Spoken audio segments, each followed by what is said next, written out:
Hello, and welcome to Stasis Pod, the Transformers animated podcast. I'm Rob. I'm Jen. And I'm David. And today we learn that while two is company, three's a crowd. But three's company. I mean, three is company too. Wow, I can't remember that theme song. Come on, knock on our door. We've been waiting for you.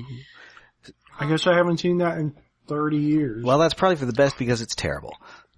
Yeah. Yeah. It's not great. John Ritter has solid comic chops, but that show was bad. Yes. Yeah. Also, I realized that I had briefly confused him with Paul Reiser there, who is still alive. Yes. And also in Stranger Things, too. Yeah, sadly, John Ritter never got the chance to turn up on Stranger Things.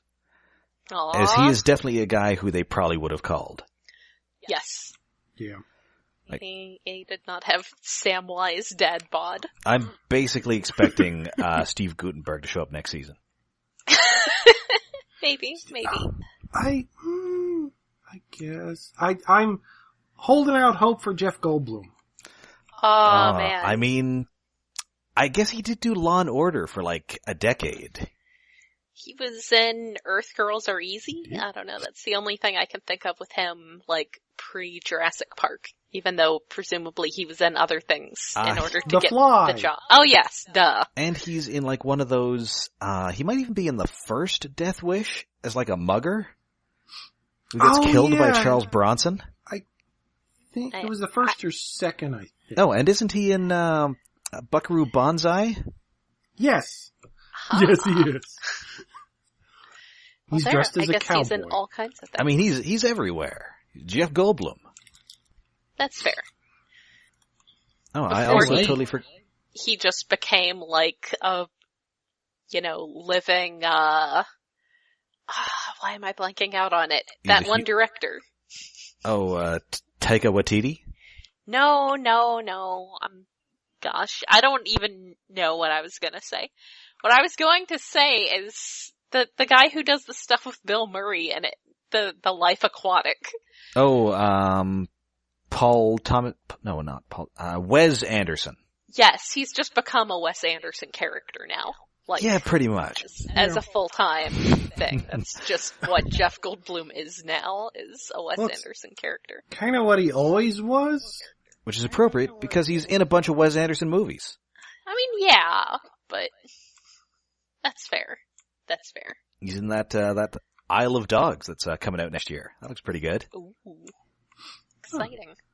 Bunch of island. It's an island with a bunch of dogs on it in Japan with, I guess, a bunch of white people playing the dogs, and then actual Japanese people playing the Japanese people, which is, I guess, okay. I don't know. I guess that's fair. I mean, Also, it's stop motion. Anyway.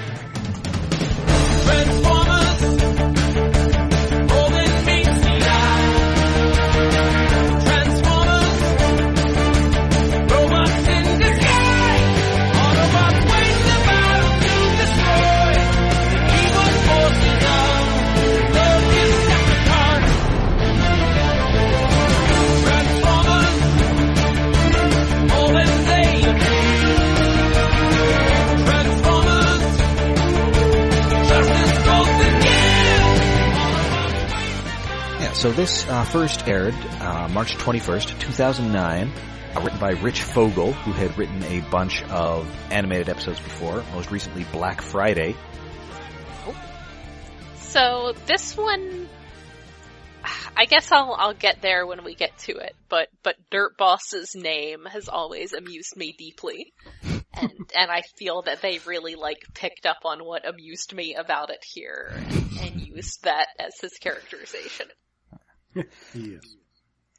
So we are at Sumdac Tower, and Isaac Sumdac and Bulkhead, who had previously been enslaved to build a space bridge, are trying to build one now, not for Megatron, and they're just making a bunch of goofy space bridge jokes. Yes, they are being nerds. Yes. And it turns out after the battle with Starscream a couple episodes ago, they also brought the busted-ass Headmaster unit there. Which, I mean, I guess you need to put it somewhere. But it's just a creepy robot head smiling at you. And that's what Sumdac points out, is that it just looks like it's watching him. Which, I mean, it doesn't have pupils, so it does have that sort of always just sort of looking wherever sort of thing going. It's creepy. And it's kind of got a Mona Lisa smile going on. Well, smirk. Yeah, Mona Lisa smirk, the more sarcastic follow-up to that Julia Roberts movie. That nobody saw. Yeah. Anyway, so Sumdac he's kind of tired because he's been also working to override those signal dampeners that he built for the Decepticons so that the Autobots could not signal out to the Autobots to tell them that, hey, your head of intelligence is actually an evil monocular Decepticon. Like, that isn't even his face. He doesn't even have a face. He has a big eyeball. That's a fake face, man. That's kind of creepy. Yes. A false face. I mean, A let's facade. be honest. That's kind of creepy. Yes. So, meanwhile, in Detroit, the Autobots are driving around. The signal dampeners are no longer messing them up, so they can now detect a Decepticon is in town, and it's Lugnut. Dun dun dun. And he immediately unleashes the punch of kill everything. Yes, he's not even gonna hold back. And we can kind of just discuss this because this takes half the episode. When he makes this punch, it creates a giant hole. And after a fight, they get some stasis cuffs on him, and then they can't get him out of the hole. And it takes so long for them to get him out of this hole.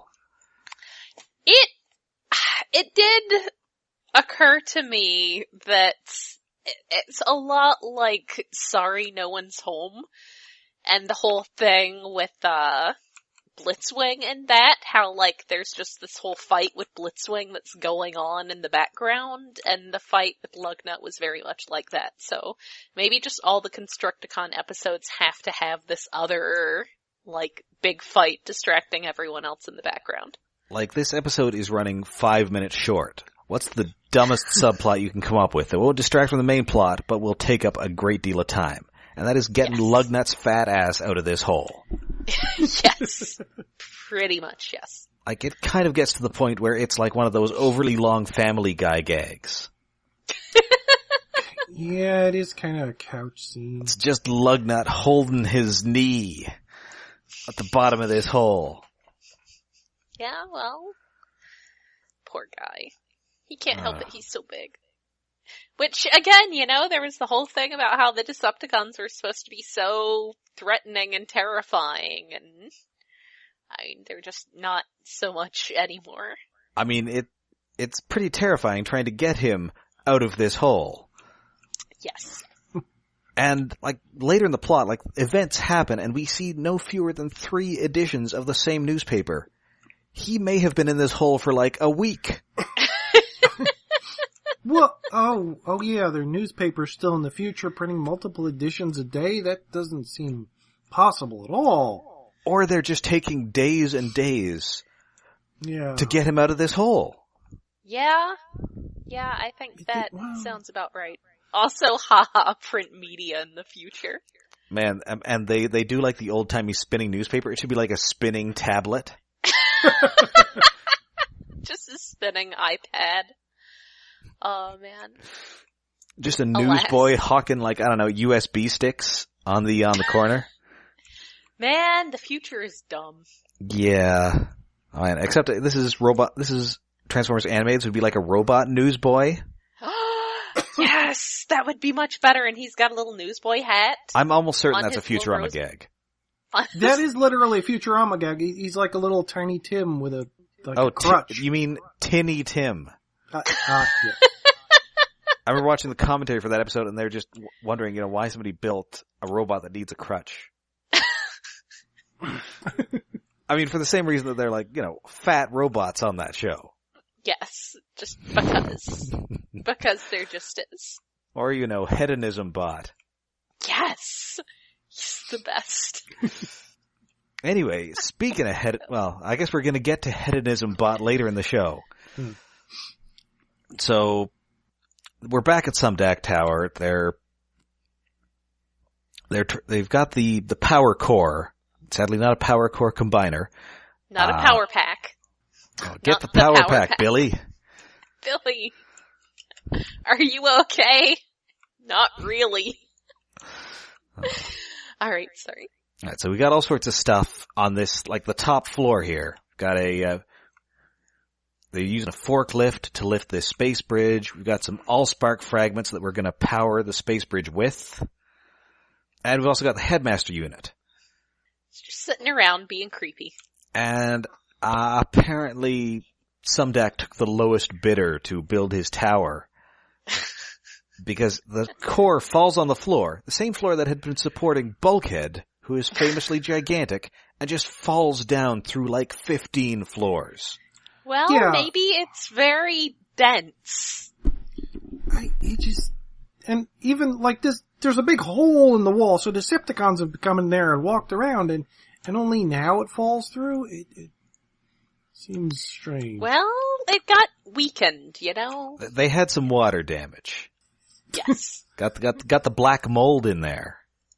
Good thing they're mostly employ robots. Yeah, that's not good stuff, man. I had an apartment with that. It's not great. And so, just like in the B plot, we've got a bunch of stuff that is down in a hole. And feeling so small. So yeah, the core, the forklift, the Headmaster unit, and all those Allspark fragments just fall into the bottom of this pit, and they just kinda start moving together. That's what happens when you get Allspark fragments in there. Yeah. So Bulkhead's all, hey, I need somebody to help me fix this. And hey, I know two people who are very good at fixing things, but are otherwise terrible people. I guess I'll go get them. Well, yeah, I mean, he is aware enough to not, say, hey guys, I'm gonna go get my buddies, the Constructicons. Well, yeah, he waits until Sumdac gets tired and walks away to go to sleep, and then comes up with the idea on his own. It's like, after the previous episodes of Bulkhead with the Constructicons and his horrible relationship with them and the deterioration, like him going to them seems kind of like an old sitcom plot. Yes. Wah wah. Oh, it's Ralph Cramden buying into one of Ed Norton's get-rich-quick schemes again. Yep. One of these days, Bulkhead. Time for wacky hijinks. Well, indeed. It is the return of Mixmaster and Scrapper, still in their Decepticon color schemes. Yep. And they are at an automotive disassembly plant. Which, I think this is supposed to be like a strip club, but I'm not, it's also kind of like an autopsy. It's kind of horrifying, like they're watching a car having panels taken off it, which I don't think, like, it's a reverse factory. They're taking a car apart. It's indoors. It's not like it's a junkyard stripping parts. It's very strange, but yeah, they're basically at a strip club. Okay. Except, I mean, it presumably won't just stop at the panels, and it's just going to start taking, like, organs out. Yeah. Look, it's a metaphor that just was not really thought through. At the very least, I need to see them cramming some dollar bills underneath the rear view mirrors or something. Yes. What would they use in the place of dollar bills? And also having like a terrible buffet. Yeah. There should have been a little robot DJ in the corner at the very least. Although, they do keep up the standard of all these shows. It's of course a red car. Yes. Oh, coming up next, it's Mercedes. Mercedes, everybody. Let's give a big hand to Mercedes. Well,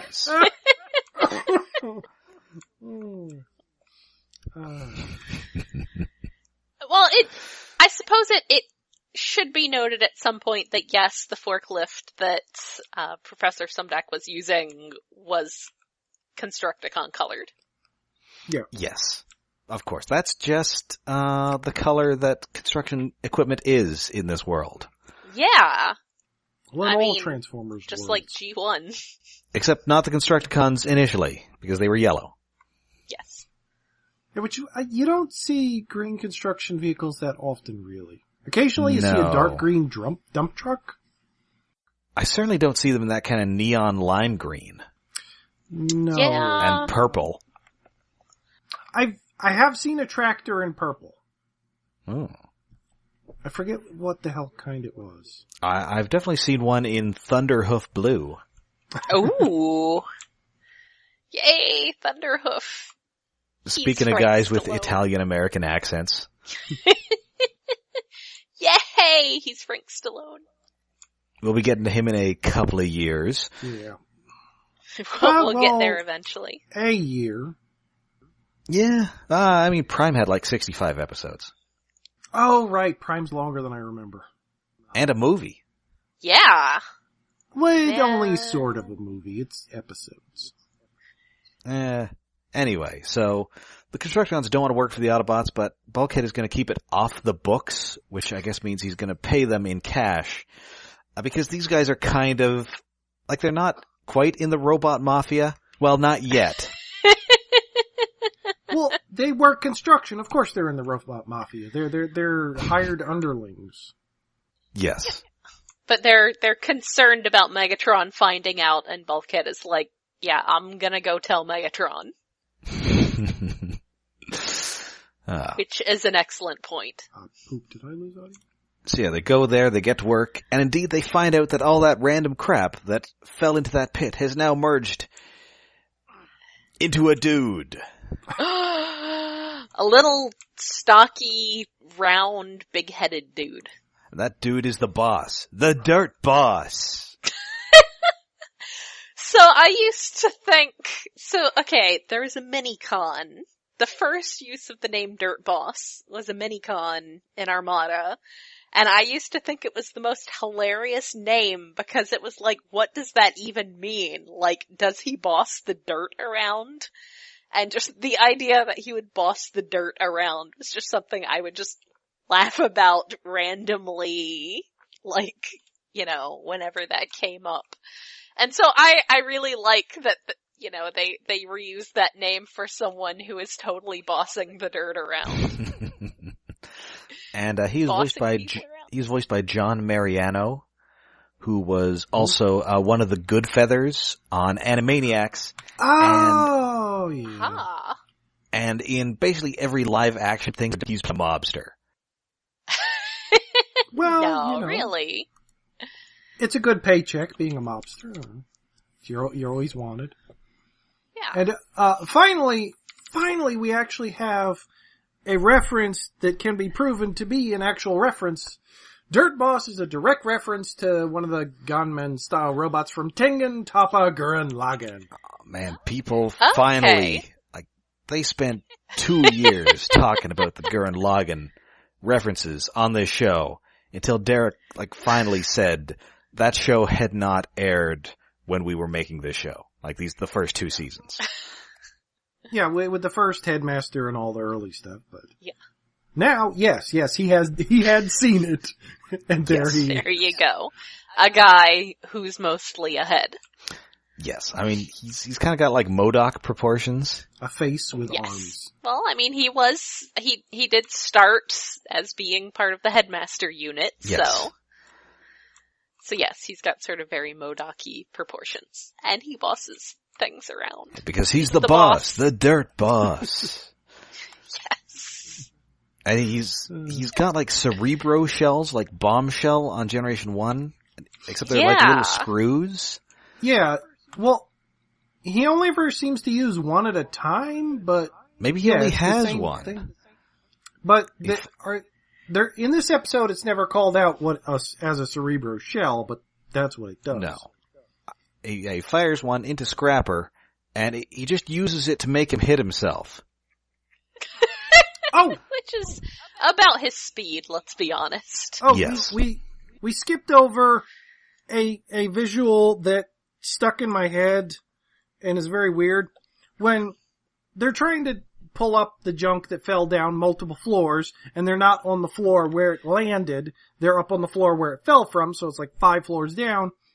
Scrapper is in crane mode, picking the stuff up, and then, hey, there's something really big. He transforms to robot mode, and still has the crane out between his legs. And I thought it seemed more like from his lower stomach. Yeah, I mean, it's very crane. awkwardly placed. It's a dick. Like, admittedly, that is kind of how you hold a fishing rod, but it's the fact that it's thicker. He's got a crane dick. It's definitely Liz Lemon holding that Lego up.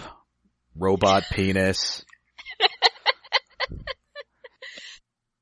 Also, yes, once Dirt Boss shows up, it just was very like, oh no, it's management. Yes.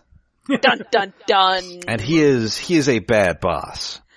Yes. Because it turns out he is not just a boss in the sense of he's the guy who bosses you around. He's a boss in the sense of mob boss. Yes. Yeah. And he continues the tradition of the Constructicons having facial hair. Yes. Yes. He's got like a ridiculous little Wario mustache. Yeah. So Sumdac comes in. He is not pleased to see the Constructicons there. And so Bulkhead has to keep the help placated by just being a total dick to Sumdac.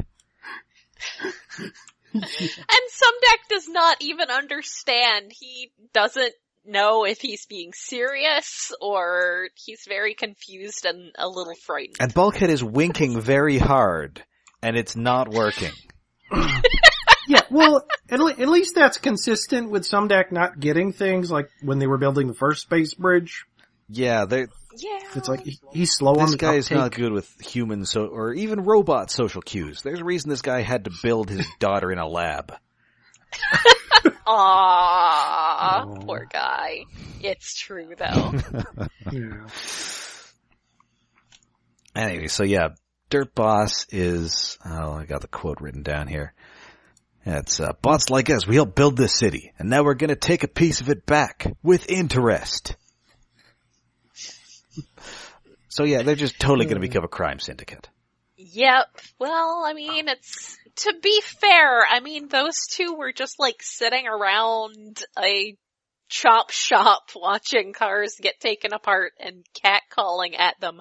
They needed a boss. Yes. They needed someone to come tell them what to do. So yeah, they totally just hijack an oil truck, which is, in G1 fashion, being driven by a guy wearing a hard hat. I mean, he's again very Sparkplug looking, cause he's all big and... I think that actually is Sparkplug. I mean, he has a different voice actor this time. Probably just... But he is credited as Sparkplug. Yeah, it's the same character design. All humans who... I wonder if he is actually the father of Spike who showed up in there. Oh, like, yeah. in previous episodes. I wonder if that's actually his dad. I'm going to say yes. And he's like, son, why do you wear ridiculous jumpsuits? Why do you put my grandson in ridiculous jumpsuits? Dad, why do you drive a truck wearing a hard hat? Yes.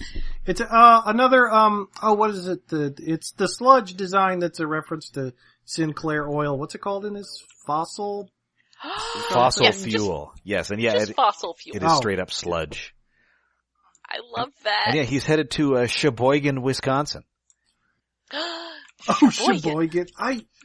Sheboygan is a word that I heard before, probably in like old Three Stooges or something. I always assumed it was a fake place, but it's actually real? Like Walla Walla, Washington? That kind of thing? Yeah, but is it a real place? It is a real place. Yes. Okay. Yes, it is. Such a weird name. Well, yeah, that's why it gets used as Yes. a joke. It's the bratwurst Because capital it of the sounds world. funny. Oh, that's Ooh. wonderful for them. Yuck. You like bratwurst? Good for them. No, not really. Well, I don't like that family of sausage thingies. Kibasi and kind of stuff. So yeah. Oh. Oh man, I love kielbasa. Yeah. Also, Sheboygan also kind of sounds like the name of a kaiju. Sheboygan. Yeah, Destroying some lesser... I gotta agree with you on that. That's also the hometown of E.E. Doc Smith. Oh! Okay, Ooh. then it's an okay city. The Although some of his books are a little questionable, but they're fun. It was a different time. Yeah. Yeah. Back when people were crazy sexist.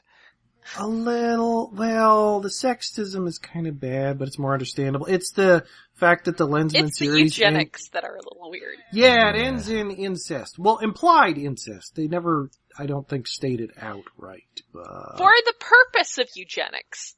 Yeah. You're the ones who watch Game of Thrones. Yeah, the entire theme of that series is kind of Well, eugenics. yeah, and I have to admit that, Game of Thrones sort of started out as like, oh my god, incest, can you believe this? And now it's like, grab your sexiest nephew and let's get on a dragon and go. Oh wow, this couple isn't related? This is some brave storytelling. Yeah. Well, it does play into, like, royalty and being incestuous and stuff. Although the current one is like, ha! Wow, that's accidental incest. Okay. Yes. Now there's accidental incest because of, hidden identities and stuff. But I mean, for the Targaryens, like, nephew is like, they traditionally married siblings just to, like, keep their bloodline pure and all that. So, that's actually fairly distinct for them. Anyway. I mean, I'm sure what also must be distinct is that they have, like, 5 eyeballs. No, but they do have a tendency towards being just completely batshit insane. Yeah. Anyway, so yeah, the Bulkhead he tries to stop him, he gets, webbed up to the sidewalk. And the Constructicons go on a crime spree, which is chronicled by multiple editions of the Detroit Powell Press. Yes! Powell owns the media. That explains why the Headmaster got out of jail so easy. And he changed his name. He changed it to his name. You can't just change it from the Free Press to the Powell Press. And yes, the Detroit Free Press is a thing. Yes, still is. And it is still like a printed paper. Presumably not printed like maybe 3 times a night. Well, news. It happens. Anyway, so this is maybe happening, over the course of a night, and this is apparently causing like a 70s style oil crisis in Detroit. Yes. Yeah. Overnight. I mean, I guess that does make me wonder, like, what do all those robots run on? That is a good question. Like, do they just charge up by batteries? Because then you still have to, like, produce the electricity. Cause that energy's not free, man. But I mean, it's Detroit, so maybe they do just run on gas. This is entirely possible. I could totally see that being a thing, because, the oil industry. Everything's just like constantly shrouded in fumes. That's how, like the first couple of times that Sari like had injuries and would have found out that she was a robot, it was just too smoggy and she didn't notice. Yeah, that's our Detroit. Yeah. So yeah, Constructicons, they're back at their hideout, they're having a drink, but, Dirt Boss doesn't want them, he is a professional criminal. He did not steal this oil so they could just drink it. Now we got some conflict, because as soon as you start telling the Constructicons that they can't drink the oil, you got problems. They don't like that. So Bulkhead is, spying on them, which thankfully they are very unobservant because Bulkhead cannot sneak up on anything. Well, I mean, they are kinda dumb. And also Bulkhead is mad here, and we get a shot of his fist clenching that looks exactly like that, Arthur meme. Yes. Which, I've got Bulkhead makes the Arthur fist. Wait, I never watched it. When the hell was the Arthur cartoon? Does this come first? I think the Arthur cartoon is still on. Well, yeah, but like how that's old like is one the of those show little itself? kid Oh, it started before this. Oh, okay. And since they're voiced by like actual kids, they've gone through like 10 Arthurs. Oh, I did not know they used that. They're going through them like Bobby Drapers. That does not seem like a good idea if you want to have a long-running TV show. Huh. Well, that's the thing. You just get a new one. Sure. Yeah, you just cast someone new. Sorry, we gotta let you go. You're going through puberty. And Have a good rest of your career. And but he does the fist thing. That's after he berates or pretend berates Sumdac again. oh my god, And Sumdac's just all confused. Arthur has been running since 1996. Wow, Wow, that was the year I graduated high school. That was the year I turned 11. I don't want to do the math. There are 20 seasons. Yeah, that sounds about right. I mean, PBS, man. Gotta have stuff for little kids to watch. Well, yeah, but again, like old newspapers, PBS is still going is a daily surprise. And I was I mean, mistaken. aside from like Sesame Street. But... And I was mistaken. They've only gone through 8 Arthurs. Jeez. That's a lot. And yes, and I guess that is what happens when you hire actual, like, male children instead of just, Tara Strong. Yes. Or Yardley Smith. Yes. Wait, no, Yardley Smith is Lisa. Oh, okay. Nate Cartwright is Bart. That's right. Oh. Whatever. Anyway, Still. poor berated, Sumdac, who comes with, what does he drag with him? Yeah, he built this plasma dynamic thruster just as Bulkhead yelled at him to do. And then Bulkhead tries to explain himself again, and then the Constructicons come, so he's got to fake being mean to him again. Yeah. Poor guy. Although thankfully, Sumdac has apparently figured it out this time. Good. So yeah. Well, he figures it out because he waits around the corner and overhears the rest of the conversation. Yeah, so Dirt Boss, Constructicons. he's gonna get a stranglehold on the oil market by blowing up the fossil fuel refinery. Oh no. And Bulkhead's like, Also, I think more, oil companies need to have adorable dinosaur logos. They just do. So Bulkhead's all okay, it was okay when you guys were just being obnoxious dicks, but this is a major act of terrorism, so I have to stop you. So he launches his wrecking ball, and then it just gets jammed in Mixmaster's arm cannon. Yeah. And so they just drag him off. For the rest of the episode. Yes. Like, nobody is escaping this episode with their dignity intact. No, they're really not. Just everybody. Just poor everybody. So yeah, they get there, and Bulkhead finally figures, hey, if they blow up this refinery, what are you problem alcoholics going to drink? He's basically blowing up the brewery. The only distillery in town. So, Are there oil refineries around Detroit? I don't know, but in Detroit there are definitely a bunch, on the Canadian side of the border in Sarnia. Yeah, that makes more sense. Although like put them on a boat and send them out from there. Yeah, and if you blew up like an oil refinery in Sarnia, like that city is like nothing but oil refineries. Like I live an hour away, and there would be chunks of that landing in my front yard. Yeah, that seems problematic. Yes. So Mixmaster is kind of not sure that he wants to do this, so Dirt Boss launches the Cerebro Shell and has him fight the guy who is chained to him. It's like a giant robot version of the Defiant Ones.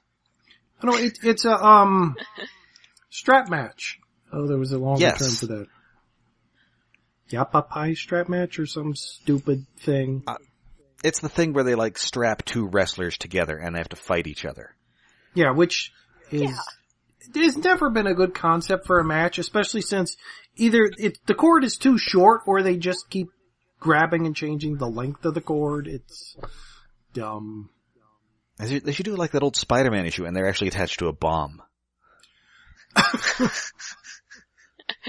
Sure. He like Spider-Man and J. Jonah Jameson both get shackled to like a football-sized bomb by Alistair Smythe. No, sorry, Spencer Smythe. 24 hours till doomsday. Good issue. Chains, that would be impractical. Like, maybe if it was like a paint bomb, but still that'd be too problematic. I mean, obviously it would be a fake bomb because it's wrestling. Well, yes. I mean, if you take it to pure comedy levels, that'd be perfect, but. Yeah. You'd have to take it. Anyway, so while this is going on, Bulkhead manages to turn his radio on and thus alert the Autobots, who just leave Lugnut in this hole, making that entire plot pointless. Yes. They're like, he'll still be there when we get back. I guess we weren't fighting this massive crime wave because we were in a hole, feeling so small. Losing control. Yeah. Anyway, so they're fighting in this oil Oh, go ahead. It does seem kind of like an error that, like, they never, like, sent Prowl to try and go get Bulkhead to drag him out of the hole and found out, oh, Bulkhead's doing all kinds of other shit. Yeah, Bulkhead's involved in, like, organized crime now. Just How while long we were we gone? 2 hours? Well, you know. Also, who's watching Sari while all this is going on? Is she like a teenager now, so she doesn't need a babysitter? Oh, wow. Maybe. Because she wasn't a teenager, like, a week ago. Oh, yeah, I guess she can babysit herself. I don't know how that works. But, well, also, the Sumdac's back in the tower, so she could be staying in her room after the Headmaster's converted. Yeah. Well, hopefully that wasn't below that floor where a bunch of stuff fell down on her. Well, I think her like, room was, like, on one of the higher chunks of the spark plug. Okay. But yeah, wow, this episode is even more like a sitcom, although now it seems more like an episode of It's Always Sunny in Philadelphia. Wow, it does. The gang creates an oil cartel. Yeah. Well, like, most of the gang's off doing the stupid Lugnut shit, and Charlie, for some reason, gets into organized crime. I mean, Bulkhead is clearly the Charlie here. I think we can agree that Dirt Boss is obviously the Frank. Yes, because he's short and fat. I mean, he kind of sounds like Danny DeVito. Yes, that too. Yeah. I guess the Constructicons are Mac and Dennis, and I don't think there's really a D here. Well, if D might be, Blitzwing? He's not in this episode? Anyway. Good enough. So it turns out it's a bad idea to have a giant robot fight in an oil refinery. Because they're just busting stuff up, oil is getting everywhere. And so, oil's leaking, it's time to light this candle. And so Dirt Boss takes his single control shell out of Mixmaster and puts it in Bulkhead because it's been like 3 episodes. It's time for another Bulkhead is actually evil episode. Oh. Oops. And because it doesn't matter if he stays there when it blows up, because, he's an Autobot, he's disposable. This does not please Mixmaster, who is currently attached to him. Yeah. So the rest of the Autobots get there, Sumdac gives them the exposition, and then Bulkhead comes in using Mixmaster as a melee weapon. He's trained in improvised weapons. Yes. Yeah. He's a real Sammo Hung. Anyway, this doesn't last long because Ratchet just uses magnets to yank out the control shell, and thankfully it does not go like that time Windcharger tried to take the Cerebro shells out of the Dinobots in one of those, like, choose-your-own-adventure books, and he just dismembers them. No! Oh. Those are also traumatic. Oh, you chose wrong, kid. You just dismembered the Dinobots. Oh man, I hated those so much. They were so traumatic.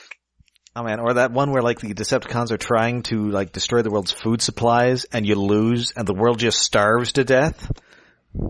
Oh. Those were, and just like you would think that what you were doing made perfect sense, and then just like you would leave the Autobots a note about something, except they didn't see it, and they all died to a Decepticon ambush. It's like, but that seemed like it should have worked. Not fair. Actually, I think there were... Those books were my introduction to a cruel and uncaring universe. I actually think there were like choose your own adventure books for Transformers Animated. Hmm? What? Yeah. There's definitely one that's about like time travel. Oh, poop. What? We gotta try I and did not hear about these. track one of them down. Well, I know that there's a podcast, Turn to Page, which I have an upcoming guest appearance recorded for, Ooh. which is just like a read-through of like a choose-your-own-adventure book, Uh-huh. or of a similar cool. type. So if we can dig one of those up, I guess we could do it. Sweet. Anyway, so Ratchet pulls this out without dismembering Bulkhead, and then Bulkhead uses all that oil that's just lying around to lube up his ball and withdraw from Mixmaster. Suddenly, this is just like one of my, like, romance editing gigs. I mean, I don't want to get too explicit here, but that's not really something you need to lube up. You're not putting them anywhere. I mean, I don't think. Not normally, no. Don't write let's- us, please. Not go there. Yeah. Anyway, but Stasis Pod After Dark. in the melee, Bulkhead gets his ball back, but in the process knocks Mixmaster into Scrapper, which causes a spark, and the refinery starts to go up. Yep. And job. and then the Autobots started to try and put the fire out. Of course, Prime, he's got the fire retardant foam and stuff. Somehow Ratchet is trying to put fire out with his magnets? What? Magnets. How do they work? They work with everything else. Why not? I mean, clearly the insane clown posse are not the only people from Detroit who don't know how magnets work. What? How? just I don't get that part. Just let it go. Just let it go. And unfortunately, Scrapper his fist is now lodged in Mixmaster's chest, which looks like an outtake from Videodrome. So they try and get away. Dirt Boss is just on top of Scrapper's head. They start climbing up to the top of this big fuel tank, and it's just the end of White Heat, starring James Cagney. That ends in fire? I know the line, top of the world, Ma, because they reference top of the world cogs. Yeah, they're at like an oil refinery, there's like a big tank of gas that is sort of in a big like water tower thing like that, and Cagney's like shot, and so he climbs up to the top of that so he can go out in a blaze of glory, and like the whole movie he's sort of been controlled by his Ma Barker-esque mother. Uh-huh. Oh wow, so this entire episode kind of is a reference to that. Neat. Yes. And so, yeah, the cops shoot it, and there's a giant explosion. I finally made it, Ma! Top of the world! Which is usually misquoted as top of the world, Ma. Ha. Close enough. And so, thankfully, before this can destroy the entirety of Detroit, they use that doodad that Sumdac built at Bulkhead's urging to transwarp them over the lake, I guess, just off the shore of Dinobot Island, and we get a brief Dinobot cameo. Yes. Yeah, it teleports really close to Dinobot Island. They nearly nuked Dinobot Island. Yeah, and then they just explode. And so that's the last we'll see of 2/3 of the Constructicons. That's it, guys. So that's done with, and they go back to the crater to get Lugnut, and he's gone. So that plot was completely pointless. Yay! Yeah, well, Because indeed he's been rescued by Ramjet, who promises that he won't tell anybody about this stupid B-plot. But of course he will, because he's the Starscream who always lies. Yes. And this was not an episode that I loved. Like, there is some fun stuff that happens in it. I enjoy Dirt Boss and like a robot crime syndicate, because it does remind me of those Futurama episodes with the robot mafia. The entire robot mafia. Although sadly none of them has clamps for hands. Alas. But the whole B-plot with him just getting stuck in... A lot of this episode is just nothing happening. Yeah. It's kind of fillery. It's there to have a joke about Dirt Boss. They kind of needed something to keep, like, Bulkhead on his own, but it doesn't work out. It's... And then weirdly, apparently what is a weird coincidence, around the same time this came out, there was a Decepticon forklift called Dirt Boss that is also green in the Revenge of the Fallen toy line. Yeah, that came out... Wait, I thought it came out a year later? They were very close together, at least. Well, this aired in 2000... Oh. No, this came out... 2009. The same year. Oh, it did? Oh. Because Revenge of the Fallen was 2009. Oh. Yeah. Although that toy might have been late in the line. And so I think Revenge of the Fallen toys might already have been out by March. At least they'd be very close. They just had to reuse that name. It's such a great name. But I mean, it's weird that you reused it for a forklift, which there had never been, like, a Transformers forklift before that. Well, that's true. I don't know. Well, Hasbro people... I mean, there was Spoons, but that was GoBots. Yeah, it was a GoBot. Yeah, Spoons, who was later homaged in the Revenge of the Fallen toy line. Yes. As a repaint of Dirt Boss named Deadlift. It's not as good It's not as good a name as Spoons, and by good I mean terrible. I mean, Deadlift is like a legit good name for a forklift, because it's an actual thing. Yeah. But it's also like, he lifts stuff, but also, he's a bad guy, so it's Deadlift. Yes. It works on many levels, unlike Spoons or Dirt Boss. Yes. Which barely work on one level. But anyway, apparently this was meant to set up like we'd eventually get like a bunch of animated Constructicons and they would make a Devastator, but we did not get that fourth or season. Who knows, even fifth season, so they didn't make one. Alas.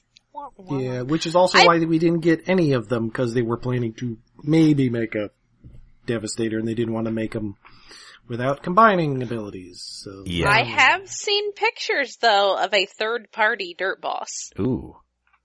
I mean, I'm not big on the third-party stuff, but I'm impressed that they made Dirt Boss. Yes, and he, turns into, an upper torso for a Devastator. Ooh.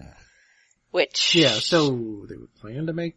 So third-party might make the animated Devastator, which would be cool.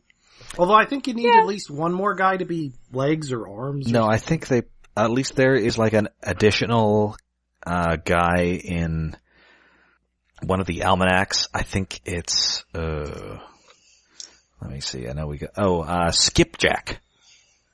Mm-hmm. Who was based on animated Erector. Oh, right, that was in the almanac. Yes, who was also a very little, almost a cube-shaped guy. Yeah. Anyway, so, I mean, this episode doesn't really set up, it sets up something that would end up not happening. Yeah, there's not really much to it. I mean, we do see Scrapper in a few episodes. Yeah. And that's kind of amusing. Like his bit in that episode, but this is, you might say, inessential. Yeah. I would definitely say that. Yeah. So please join us next time when Transformers Animated gets Shakespearean with Where Is Thy Sting? Or wait, is that biblical? That might be biblical. I don't know. Oh, it is biblical. It is 1 Corinthians 15:55. O death, where is thy sting? O grave, where is thy victory? Uh-huh. That does sound more Shakespearean. Don't look at me, I'm a heathen. I mean, I like to consider myself a pseudo-intellectual, so that's a little embarrassing on my part. It's fine. You're allowed. Anyway, so until then, you can find us all over the internet. We are on Tumblr, we're on Twitter, and we're on Facebook. And we are hosted on iaconunderground.net, where we have Patreon set up at patreon.com/iaconunderground to help with our hosting and other expenses. Come on by, where we will be, we have just done an episode about covering an episode of The Real Ghostbusters. And we will be talking Thor Ragnarok in the near future. That's right. Yes. By the time you hear this, we may very well have started talking about how we come from the land of the ice and snow. Such a good movie. Oh, I still gotta see it. You do. Fine, go. You do. I mean, It's good, so you can explain some things to us, possibly. oh, Maybe. I'm already excited. Whenever somebody says, oh, you're gonna need to explain this to me, the heart starts racing a little. Well, there's a couple things that maybe I remembered wrong. There's one thing that I do not know, although that may not be explained at all anyway. Not till the next movie. Okay, no, it's not a Marvel thing. Jeff Goldblum just talks like that.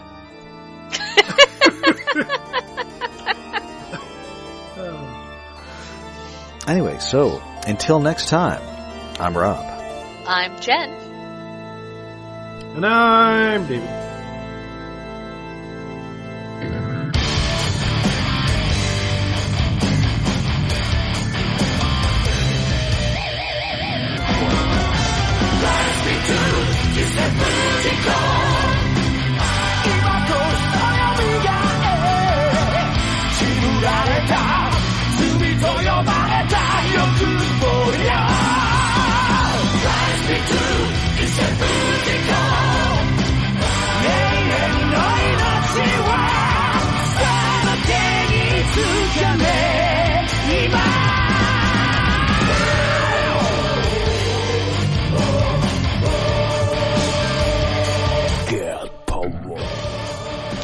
All right, we are I am recording, and I'm seeing the little lines on the thing, so it's good.